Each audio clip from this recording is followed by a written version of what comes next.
Hello everyone, welcome to Assamese classroom and myself Ankur. So today we will discuss about the question and answer of the chapter Tea from Assam. তো আজি আমি সেই তোমালোকৰ যেটো T from Assam বুলি chapter আছিলে তাৰ question আনসাৰবিলাক discuss কৰিম। আচলতে চেপ্টাৰটোৰ শেষত তোমালোকৰ তেনেকৈ বিশেষ কুৱেশ্যন দিয়া হোৱা নাই, কিন্তু হ'লেও মই তোমালোকৰ চেপ্টাৰটোৰ মাজৰ পৰা কিছুমান কুৱেশ্যন চিলেক্ট কৰিছিলোঁ। চ' আমি ভিডিঅ'টো চাই লওঁ। The first question to soa, who is the author of the lesson Tea from Assam? তো আমাক কৈছে যে কি সেই টি ফ্ৰম আসাম বুলি আমাৰ যেটো চেপ্টাৰ আছিলে তাৰ অথৰ বা ৰাইটাৰ অৰ্থাৎ লেখক কোন হয়।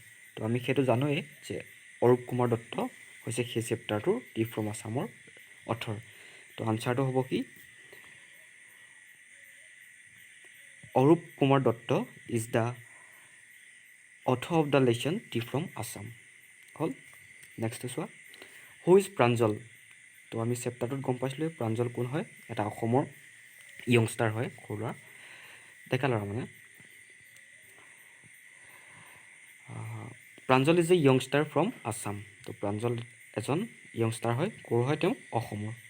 নেক্সটটো চাই লওঁ আমি, হু ইজ ৰাজবীৰ। তো ৰাজবীৰ কোন হয় আমি গম পাইছিলোঁ যে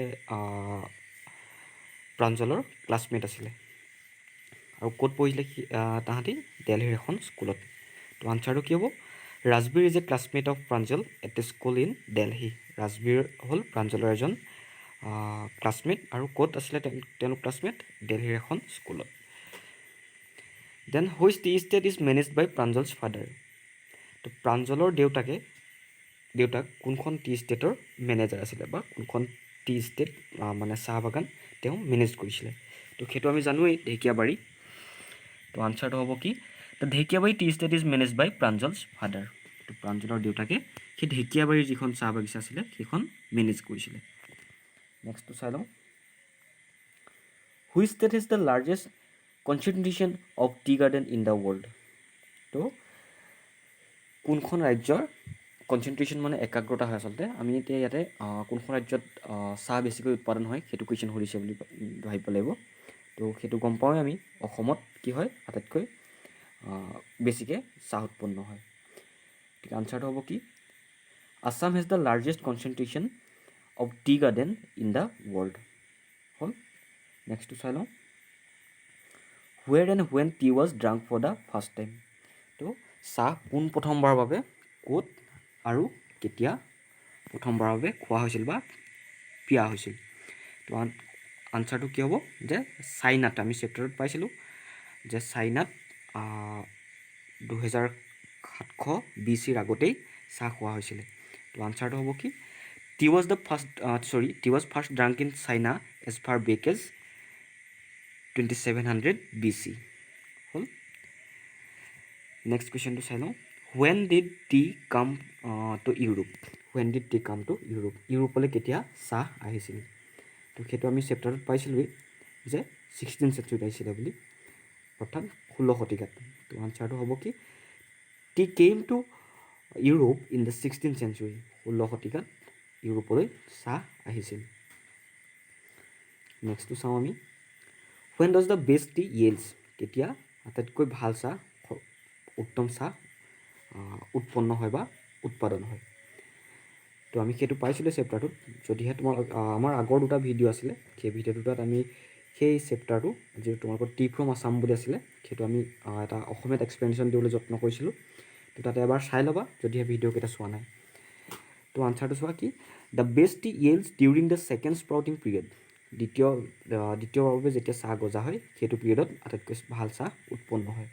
আৰু এইটো কেতিয়াৰ পৰা হয়, it last from the month of May' to July.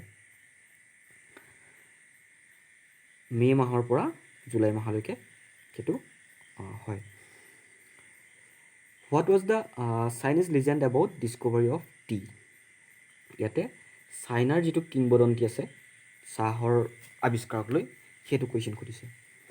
তো আমি চেপ্টাৰত পাইছিলোঁৱেই, আনচাৰটো চাওঁ আমি, the Chinese legend who is mentioned in the lesson was a Chinese emperor. তো চাইনিজ লিজেণ্ড যিটো চাইনাৰ কিংবদন্তি আছিলে, যিটো আমাৰ চেপ্টাৰটোত মেনশ্যন কৰা হৈছে, তেওঁ আছিলে কি এজন Chinese emperor. The emperor always boil water before drinking it. আৰু সেই এম্পেয়াৰজনে কি কৰিছিলে যে পানী খোৱাৰ আগতে সদায় গৰম কৰি লৈছিলে, অৰ্থাৎ গৰম পানী খাইছিলে মানে। One day suddenly a few leaves of the twigs burning under the pot fell into the hot water and gave it a delicious flavor.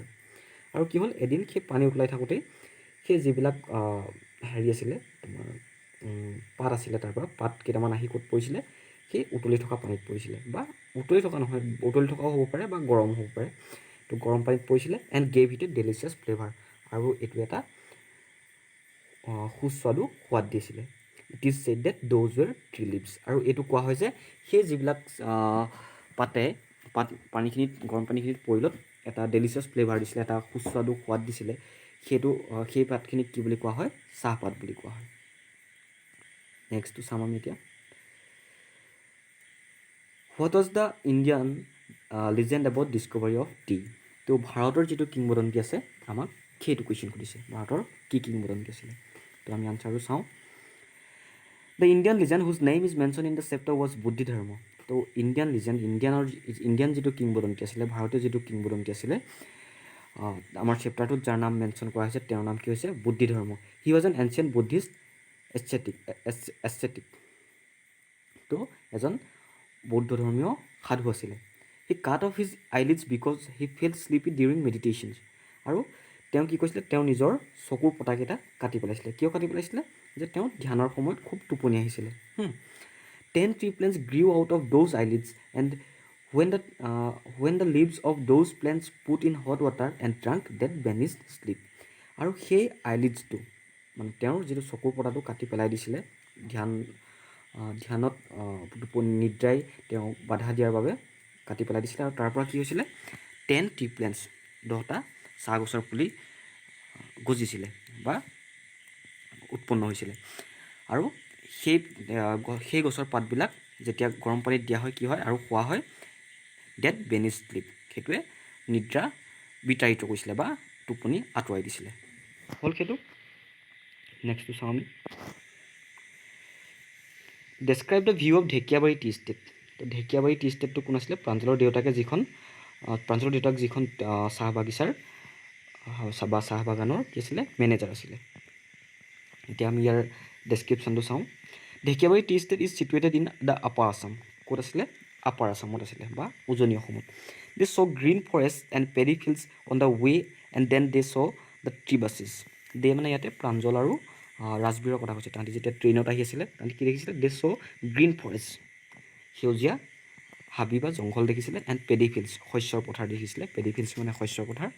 On the way and then they saw' the tea bushes. আৰু তাৰপাছত কি দেখিছিলে সিহঁতে, T বাছেছ মানে চাহ গছৰ জোপোহা চাহ গছ দেখিছিলে। টি বাছেছ মানে জোপোহা চাহ গছ। There were acres of tea bushes on both sides which were all neatly pruned. আৰু কি কৈছে, তাত একৰ হিচাপত বহুত একৰ কি আছিলে, চাহ গছৰ জোপোহা আছিলে। অন বোথ ছাইডছ মানে ৰাস্তাটোৰ দুয়োকাষে আছিলে।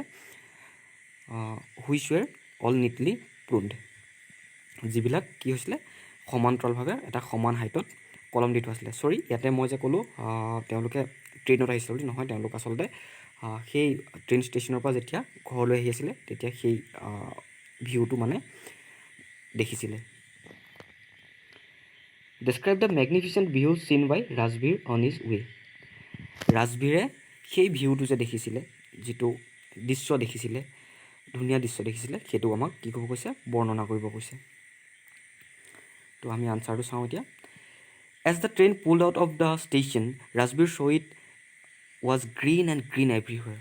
আৰু যেতিয়া ষ্টেচন এৰিছিলে, ষ্টেচন এৰিওঁতে কি হৈছিলে, ৰাজবীৰে কি হৈছিলে, saw' it was green and green everywhere. অকল সেউজীয়া সেউজীয়া সেউজীয়া, মুঠতে অকল ৰাজবীৰে সেউজীয়া দেখিছিলে। আৰু এনেকুৱা সেউজীয়া ইমান গ্ৰীণী নিচিনা এটা আনকালে কেতিয়াও ৰাজবীৰে দেখা নাছিলে। He observe the soft green paddy fields gave away to tea bushes. আৰু সি সেইবিলাক চাই আহিছিলে। Against the backdrop of densely wooded hills a sea of tea bushes stretches as far as the eye could see. আৰু ইয়াতে চাহ বাগিচাটো ইমানেই ডাঙৰ আছিল যে তেওঁ কি লগত কৈছে, সাগৰৰ লগত তুলনা কৰিছে, যে এখন যেন চাহৰ জোপোহা চাহ গছৰ সাগৰহে। আৰু কি কৈছিলে, তেওঁ যিমান দূৰলৈকে চকুৰে মনিব পাৰি কি দেখিছিলে, অকল সেউজীয়া সেই চাহ গছবিলাক দেখিছিলে। তো এইকেইটাই হ'ল কুৱেশ্যন আনচাৰকেইটা সেই চেপ্টাৰটোৰ মই চিলেক্ট কৰি উলিয়াই দিছিলোঁ। তো আশা কৰিছোঁ তোমালোকৰ সহায়ক হ'ব। তো ভিডিঅ'টো ইমানতে সমাপ্ত কৰিছোঁ। Thank you all.